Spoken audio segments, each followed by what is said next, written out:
সাম্প্রতিক জলস্ফীতির পর তোষা নদী অনেকটাই সরে এসেছে কুচবিহার শহরের দিকে।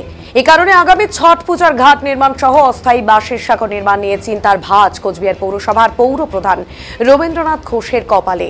রীতিমতো চিন্তিত তিনি। বৃহস্পতিবার কোচবিহার পৌর ভবনে সাংবাদিকদের মুখোমুখি হয়ে এই উৎকণ্ঠার কথাই জানালেন তিনি। কোচবিহার শহরের ফাঁসিঘাট সংলগ্ন এলাকায় প্রতি বছরই ছট পুজোর জন্য ঘাট নির্মাণ সহ অস্থায়ী বাঁশের সাঁকো নির্মাণ করে দেয় কোচবিহার পৌরসভা, কিন্তু এবার সংশ্লিষ্ট এলাকায় চরটিও ডুবে আছে জলের নিচে। নদী সংলগ্ন মাঠটিও পলিতে ভরপুর। এই অবস্থায় ছট পুজোর প্রস্তুতি নিয়ে গভীরভাবে চিন্তিত তিনি বলে এদিন জানান। ফাঁসিঘাট সংলগ্ন এলাকায় এদিন পরিদর্শনে গিয়ে ব্যাপারে তার চিন্তা বেড়ে গেছে বলে জানিয়েছেন তিনি।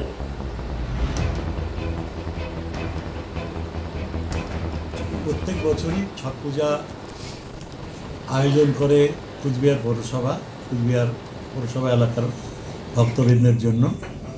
এবারও ছট পূজা আমরা আয়োজন করব।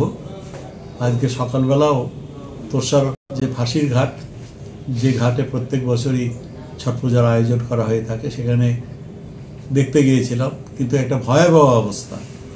নদী সরে এসে দিয়ে মাঝখানে যে নদীর চরটা ছিল, সেই নদীর চরটাও ডুবে আছে। আর উপরে যে মাঠটা, খেলার মাঠটা, সেখানেও পলি জমে আছে, কাদা জমে আছে। কি যে হবে বুঝতে পারছি না। আবার ওখানে বিসর্জনের মাঠ যেটা আছে ঘাট, সেখানেও পলি পড়ে আছে মাঠটার মধ্যে, কাদা পলি।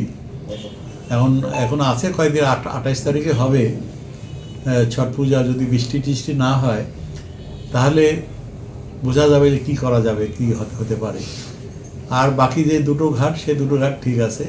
একটা বিনপট্টি শালবাগান, ওখানে নাওতারা নদীর ঘাট। আর একটা আমাদের এয়ারপোর্টের পিছনে যেটা আছে, শুটিং ক্যাপের কাছে, ওই দুটো ঠিক আছে। ওই দুটো দিকে এসছে, ওই দুটো ঠিক আছে। কিন্তু মেন যে পূজাটা হয়, বেশি লোক যেখানে পুজো করতে আসে, সেটা হলো ফাঁসির ঘাট। ফাঁসির ঘাটটাই কিন্তু এখনও ভয়ঙ্কর অবস্থায় আছে। দেখা যাক আরও 5-7 দিন রৌদ্র হলে কি হয়, জলটা যদি আরও কমে যায় কি হয়। কিন্তু কোনো কারণে যদি আবার বর্ষায় নদীর জল বেড়ে যায়, তাহলে মারাত্মক সমস্যা। বলছি দাদা,